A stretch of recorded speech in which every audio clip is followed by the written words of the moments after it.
But according to your scheme, the colonies are to be prohibited from uniting in a representation of their general grievances to the common sovereign. This moment, the British Empire in Europe and in America is the same power. Its subjects in both are the same people. Each is equally important to the other, and mutual benefits, mutual necessities, cement their connection. The next moment, the colonies are unconnected with each other, different in their manners, opposite in their principles, and clash in their interests and in their views, from rivalry in trade and the jealousy of neighborhood.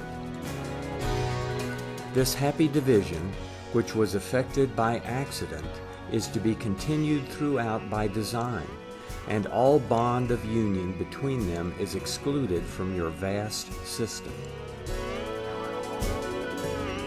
Divide et impera is your maxim in colony administration, lest an alliance should be formed dangerous to the mother country. Ungenerous insinuation, detestable thought, abhorrent to every native of the colonies,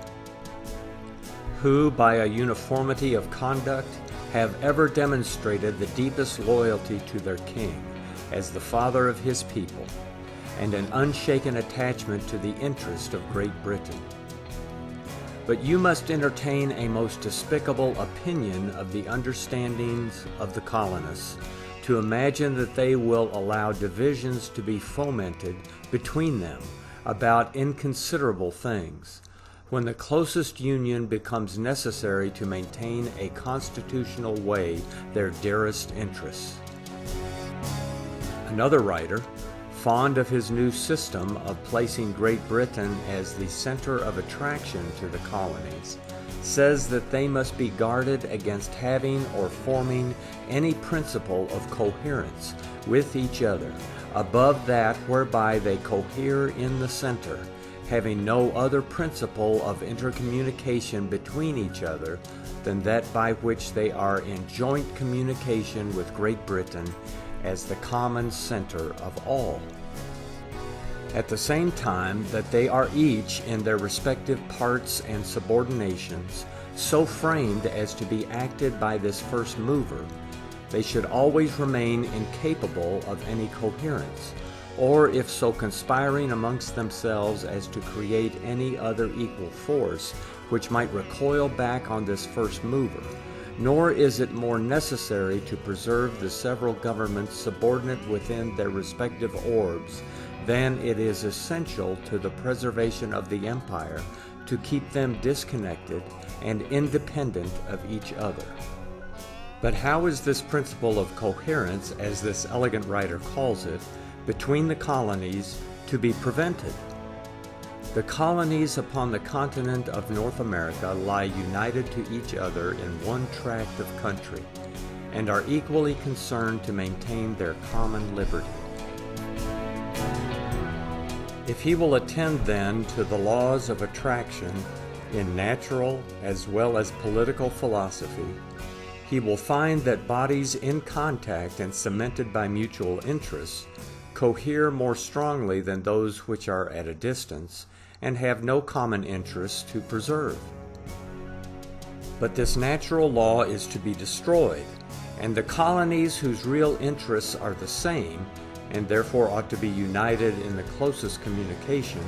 are to be disjoined, and all intercommunication between them prevented. But how is this system of administration to be established? Is it to be done by a military force, quartered upon private families? Is it to be done by extending that jurisdiction of courts of admiralty, and thereby depriving the colonists of legal trials in the courts of common law? Or is it to be done by harassing the colonists and giving overbearing tax gatherers an opportunity of ruining men, perhaps better subjects than themselves, by dragging them from one colony to another before prerogative judges exercising a despotic sway in inquisitional courts. Oppression has produced very great and unexpected events. The Helvetic Confederacy, the states of the United Netherlands, are instances in the annals of Europe of the glorious actions a petty people in comparison can perform when united in the cause of liberty. May the colonies ever remain under a constitutional subordination to Great Britain. It is their interest to live under such a subordination, and it is their duty, by an exertion of all their strength and abilities, when called upon by their common sovereign, to advance the grandeur and the glory of the nation. May the interests of Great Britain and her colonies be ever united,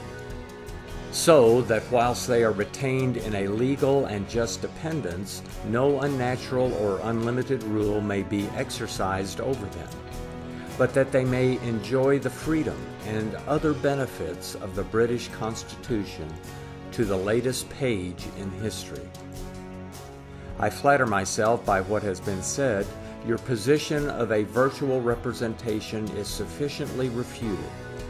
and that there is really no such representation known in the British Constitution, and consequently that the colonies are not subject to an internal taxation by authority of Parliament.